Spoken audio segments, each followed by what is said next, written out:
दोस्तों जैसा कि पिछले लेसन में आप लोगों ने पेन टूल के हवाले से सीखा, इस लेसन में मैं आप लोगों को पेन टूल के अंदर मौजूद 3 मज़ीद ऑप्शंस के बारे में बताने जा रहा हूँ। ये ऑप्शंस हैं add anchor point tool, delete anchor point tool और कन्वर्ट एंकर पॉइंट टूल। तो चलिए आइए चलते हैं इलस्ट्रेटर की तरफ। चलें दोस्तों, add anchor point tool, delete anchor point tool और कन्वर्ट एंकर पॉइंट टूल को स्टडी करते हैं। स्टार्ट करते हैं जी।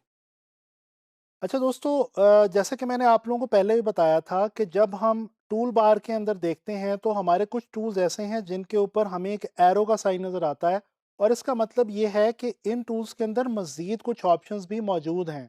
तो दोस्तों ये जो हमारा पेन टूल है ये भी ऐसे ही टूल्स में से एक है। जब इसके ऊपर आप माउस ला के होल्ड करेंगे तो आप ये देखेंगे कि इसके अंदर मज़ीद 3 ऑप्शंस हमारे पास अवेलेबल हैं। दोस्तों ये 3 ऑप्शंस भी बड़ी करामत है और इनको भी हम गाहे बगाहे पेन टूल के साथ साथ यूज़ करते रहेंगे। तो चलिए मैं आपको इन तीनों के बारे में बताता हूँ कि ये क्या हैं। दोस्तों आप देख सकते हैं यहाँ पे पहली ऑप्शन आपके पास मौजूद है ऐड एंकर पॉइंट टूल। इसके बाद दूसरी ऑप्शन है डिलीट एंकर पॉइंट टूल और तीसरी ऑप्शन है एंकर पॉइंट टूल। ये जो एंकर पॉइंट टूल है इसको सीसी से पिछले वर्जन्स के अंदर कन्वर्ट एंकर पॉइंट टूल के तौर पे आप लोग जानते हैं। तो चलें इनको ज़रा देखते हैं। सबसे पहले मैं एक काम करता हूँ, मैं यहाँ पे एक स्क्वायर ड्रॉ करता हूँ। ये देखें एक स्क्वायर मैंने लिया। अब दोस्तों मैं यहाँ पे आता हूँ, मेरे पास ये डिलीट एंकर पॉइंट टूल है, इससे मैं स्टार्ट करूँगा और आपको समझाना शुरू करूँगा। दोस्तों ये डिलीट एंकर पॉइंट टूल क्या करता है, इस टूल से अगर आप आके किसी भी एंकर के ऊपर क्लिक करें, जैसे कि ये मैंने किया, तो ये उस एंकर पॉइंट को डिलीट कर देता है। लेकिन यहाँ पे ये बात याद रहे कि आपको पाथ के ऊपर आके एग्जैक्टली एंकर पॉइंट के ऊपर क्लिक करना होगा, तभी आपका जो एंकर पॉइंट है वो डिलीट होगा। जैसे ही ये देखें मैंने इस एंकर पॉइंट को डिलीट किया, तो मेरी जो स्क्वायर की शेप थी वो एक ट्रायंगुलर शेप के अंदर कन्वर्ट हो गई है। अच्छा इसी तरह से अगर मैं यहाँ पे मज़ीद क्लिक करता चलूँ, ये देखें एक और क्लिक मैंने किया तो मेरा जो स्क्वायर था वो एक लाइन सेगमेंट के अंदर कन्वर्ट हो गया।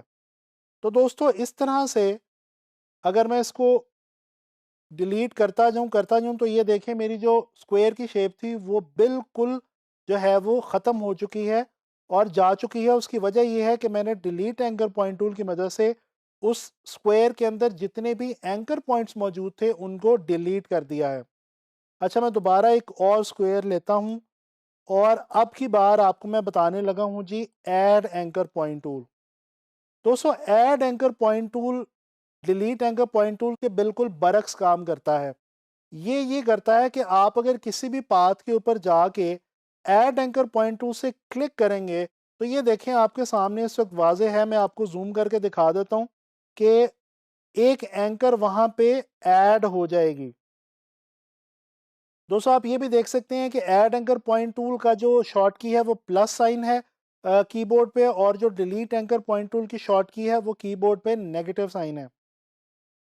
ये देखें ये हमारे पास जितनी बार मैं इस पाथ के ऊपर क्लिक करता चला जाऊंगा उतने ही एंकर पॉइंट्स मेरे इस पाथ के ऊपर जो हैं वो ऐड होते चले जाएंगे।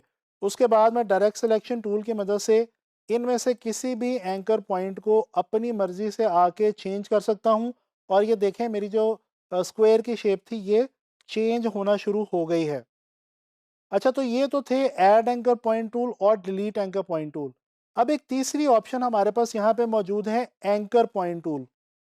दोस्तों ये एंकर पॉइंट टूल ये करता है कि अगर हम किसी भी एंकर के ऊपर आके इसके साथ क्लिक करें और क्लिक करने के बाद इसको इसकी मदद से मूव करें, तो ये देखें ये बेसिकली हमारे उस एंकर पॉइंट को कर्व में, यानी कि एक जो हमारे पास बिल्कुल एक पॉइंट मौजूद है, उस पॉइंट को, नोक को, कोने को, कॉर्नर को ये कर्व के अंदर तब्दील कर देता है। अब मैं दोबारा से यहाँ पे एक स्क्वायर ले रहा हूँ। ये मैंने स्क्वायर लिया। अब दोस्तों मैं करता ये हूँ, आपको पता है कि स्क्वायर के अंदर इन चारों कॉर्नर्स के ऊपर एक एक एंकर पॉइंट मौजूद है। मैं ये करता हूँ कि मैं सबसे पहले आता हूँ ऐड एंकर पॉइंट टूल में और यहाँ पे इसके अपर सेंटर में एक एंकर पॉइंट को ऐड करता हूँ। अब इसके बाद मैं नीचे आता हूँ और एंकर पॉइंट टूल लेके इसको मैं अगर यहाँ पे ऐसे चेंज करूँ तो ये देखें, ये जो मेरी ऊपर वाली लाइन थी ये कर्व के अंदर चेंज हो गई है। इसी तरह से अगर मैं इसी एंकर को थोड़ा-सा ऊपर ले जाऊँ डायरेक्ट सिलेक्शन टूल की मदद से और अब मैं वापस आऊँ एंकर पॉइंट टूल पे और इसको मैं ऐसे थोड़ा-सा ड्रैग करूँ, तो ये देखें दोस्तों आपके सामने एक बहुत ही मज़े की सिंपल सी एक आर्च की जो शेप है वो आपके सामने क्रिएट हो गई है। तो इसी तरह से हम add anchor point tool, delete anchor point tool और जो कन्वर्ट एंकर पॉइंट टूल है, इसकी मदद से डिफरेंट शेप्स को जो है वो चेंज भी कर सकते हैं और क्रिएट भी कर सकते हैं। यहाँ पे मैं ड्रॉ करता हूँ दोस्तों पॉलीगॉन। इस शेप को मैं यहाँ पे डिलीट कर रहा हूँ और यहाँ पे मैं अब एक ड्रॉ कर रहा हूँ जी पॉलीगॉन। अब यहाँ पे मैं कन्वर्ट पॉइंट टूल को लेता हूँ और इसकी मदद से मैं यहाँ पे इसके जो लाइन सेगमेंट्स हैं, इनको मैं सेंटर से पकड़ के मूव करता हूँ।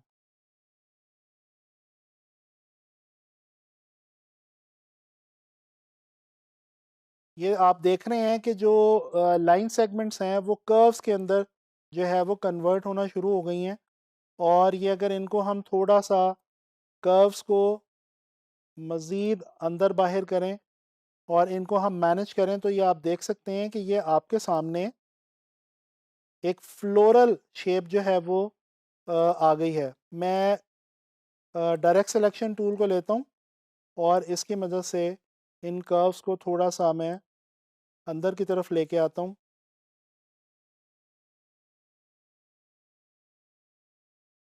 ये देखें। तो ये आप देख सकते हैं कि आपके सामने एक जो जिस तरह से फ्लावर की पेटल्स होती हैं उस तरह की जो एक शेप है ये आपके सामने क्रिएट हो रही है। ये देखें। चलें जी। ये आपके सामने बन गया एक फ्लावर। तो दोस्तों इस तरह से आप लोगों ने देखा कि हम पेन टूल के अंदर मौजूद 3 ऑप्शंस यानी कि add anchor point tool, delete anchor point tool और कन्वर्ट एंकर पॉइंट टूल की मदद से भी बहुत सारी इंटरेस्टिंग शेप्स बना सकते हैं और शेप्स को बहुत ज़्यादा चेंज भी कर सकते हैं। दोस्तों आप लोगों ने देखा इस लेसन के अंदर हमने add anchor point tool, delete anchor point tool और कन्वर्ट एंकर पॉइंट टूल जैसी पेन टूल की एडिशनल ऑप्शंस को स्टडी किया। मैं उम्मीद करता हूं कि आप लोगों को ये तीनों टूल्स जो हैं ये समझ में आ गए होंगे और अब आप लोग इन टूल्स की मदद से ना सिर्फ नई शेप्स क्रिएट करेंगे बल्कि उनको चेंज करेंगे और आप लोगों ने अब इनकी प्रैक्टिस करनी है। आने वाले लेसन्स के अंदर हम पेन टूल की ही मदद से कुछ ऑब्जेक्ट्स को और कुछ कैरेक्टर्स को हम ट्रेस करना सीखेंगे।